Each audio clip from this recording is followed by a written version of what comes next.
It's 10 to 8, I think it's day 7. And here's where I go against the tide, as it were, because I'm heading now out towards the coast for the second half of the walk, which will be north to south, back towards Porto. For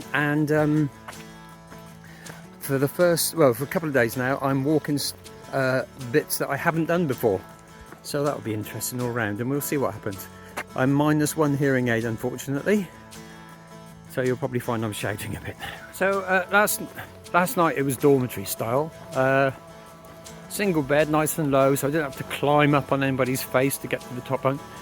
There's a certain, I don't know, a certain etiquette, I suppose, in the hostels. You know that when the owner sort of says breakfast from 7, what that means to me is that it's 7 o'clock.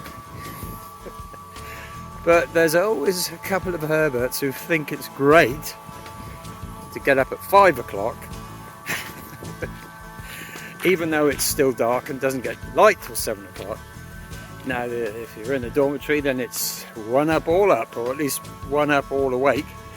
So the two guys next to me decided they wanted a nice early start, so I was up fairly early as well. But I must admit I was down then before 7, but but it's only really just light now, and you set off in the dark and you're going to miss arrows. So there we are. If you ever do it, stick to the rules. Don't upset the other pilgrims. Yeah, and here's where I'm staying tonight. It's not much, but it's really, really cheap. I'm just joshing with you again.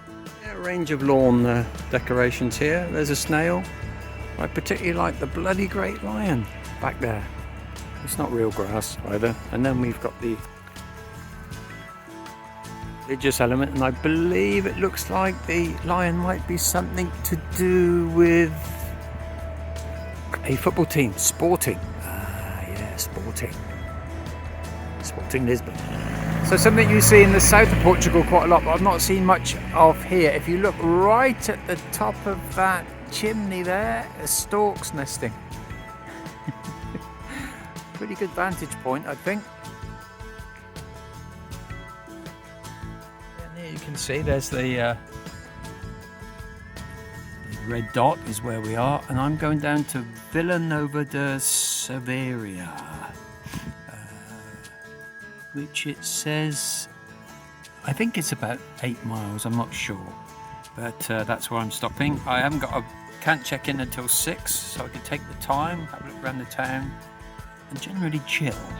Yeah, so here I am on this path, and I have to say, it's so quiet. It's the quietest part of the whole walk so far.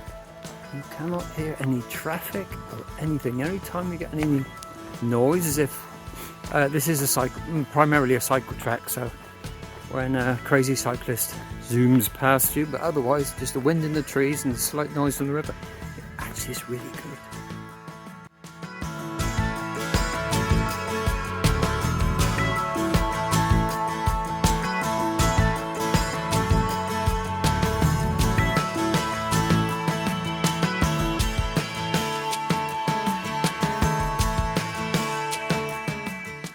So it's not following the yellow arrows anymore, it's following the blue arrows. These are the blue arrows that point south towards Fatima.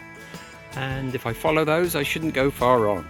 So I've been walking a couple hours now, so it's time for a bit of a rest stop. A nice little wooden bench as opposed to the concrete benches and by the river. And we can see this is somebody keeps their boat here. Getting quite warm now, but it's quite shaded along this path, so it's ideal. Have to dodge the cyclists. Seeing a few people walking, but mostly cyclists. But yeah, and it's very quiet, except for me. You see, we're getting nearer the coast now, and there's some gulls that have come inland. Yep, you can almost, still a while, but I swear I can smell sort of salt in the air.